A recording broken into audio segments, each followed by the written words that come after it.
We all know that feeling, right? That unmistakable pang in your stomach telling you it's time for lunch or whatever. Absolutely, that physical signal. But what if I told you that's just, one kind of hunger? What if there's another type, one that has, well, nothing to do with your stomach? That's a really important distinction, and it changes everything, really, about how we think about cravings. Yeah.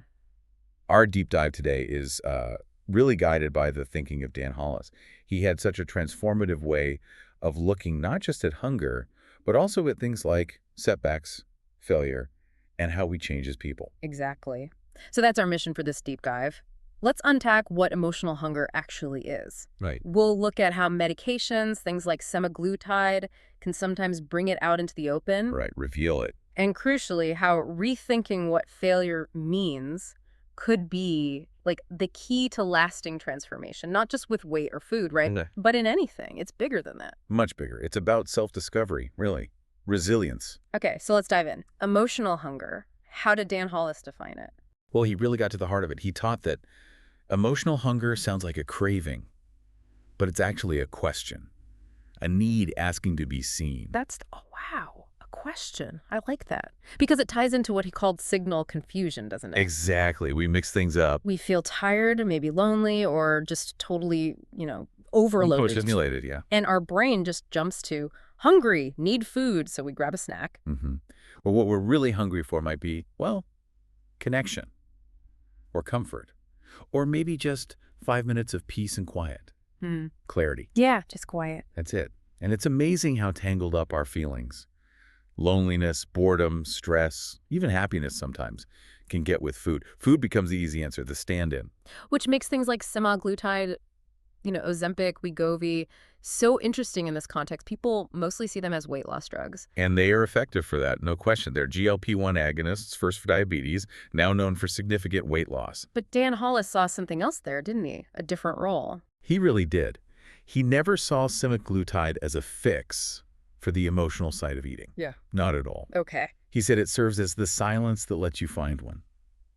His point was it dials down the biological static, that intense physical hunger drive, Right, the noise. and that quiet.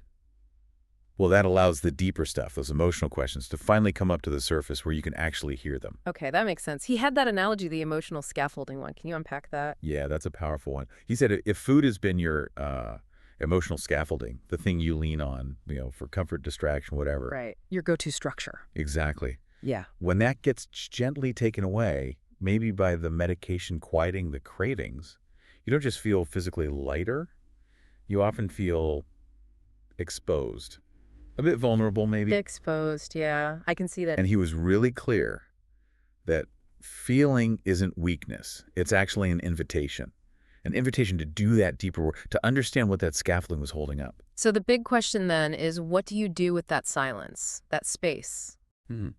That's where the real opportunity lies, according to Dan. He saw it as this unique biological pause, a chance to reflect, maybe reset, and consciously start rewiring things, your identity, your habits, your emotional awareness, while the physical cravings aren't screaming so loudly. It sounds like this way of thinking applies even if someone isn't using medication, right? Yeah. Just understanding cravings differently. Absolutely. His core teaching was about shifting your whole perspective on cravings. Don't see them as the enemy you have to fight off. Okay. See them as messengers. They're carrying information about what's really going on inside you. Approach them with curiosity, not judgment. Curiosity, not judgment. I like that. So it leads to pausing. Yes, the practice of pausing, Yeah. but not like a punishment. I shouldn't be feeling this. Right, not beating yourself up. No.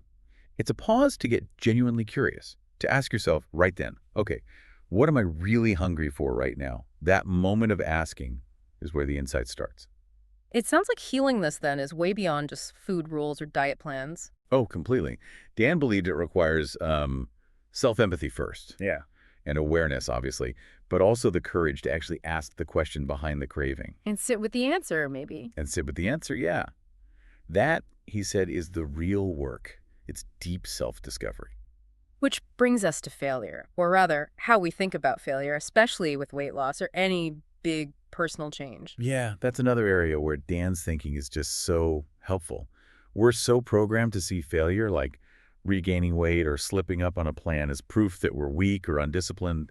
broken somehow. The narrative is just everywhere, isn't it? It's so hard to escape. It is. But Dan offered this incredibly freeing reframe. He said, failure isn't the end. It's a message, a moment of feedback. Okay. And sometimes, he said, it's the most honest conversation you'll ever have with yourself. Wow. An honest conversation, not a verdict. Exactly. Treat it like data, information. What can you learn from this setback? Observe it. Don't judge it. Build from it. You know, a relapse isn't some moral catastrophe. Often it's just the brain looking for an old pattern, an old rhythm, even if it doesn't serve you anymore. That reminds me of another powerful line he had about medications like semaglutide. Which one? He said, most people aren't failing semaglutide, they're failing to prepare for what comes after it. Yes. Yes. That's crucial. Because whether the medication helps quiet the noise temporarily or you find other ways to do that, you still need to build the new structures, the new emotional skills, the new coping mechanisms. You have to prepare for life with less scaffolding or different scaffolding. Right. You need a plan for the silence, essentially. Precisely. And that's why he talked about setbacks being potentially sacred. But only if you approach them with that curiosity we mentioned, not with judgment and shame. He had a great line about shame, too. Which was, The shame isn't in failing. The shame is in pretending you were supposed to be perfect. oh, that's good. That just lifts a huge weight, doesn't it? It really does. And it connects to his idea of building grace. Tell me more about grace. Well, instead of beating yourself up when you stumble, you reach for a better tool next time. You get curious about the message and the failure. You practice grace towards yourself. That makes so much sense. Yeah. It leads right into his other point. You don't hold on to weight loss with discipline. You hold on to it with alignment. Alignment. Okay, what did he mean by that? That the real lasting change comes when your actions line up with who you truly are and what you truly need deep down. He thought that a lot of this emotional eating stuff comes from a disconnect with your own identity. A disconnect. Yeah. So it's not just about changing the snack, it's about changing the story you tell yourself about yourself. Finding a narrative that fits, that feels true and aligned. So this whole idea of failing forward, learning from mistakes instead of being defined by them, that seems like maybe the biggest takeaway from Dan Hollis. I think you're right. It's probably the most enduring lesson. Yeah. And it applies everywhere, not just food. It's like a master skill for life, isn't it? Resilience, growth. Absolutely. Okay, so let's try and pull this together in this deep dive, drawing on Dan Hollis's insights. We've seen that hunger is complex, way more than just physical. Emotional hunger is real. It's a question asking to be heard. Right.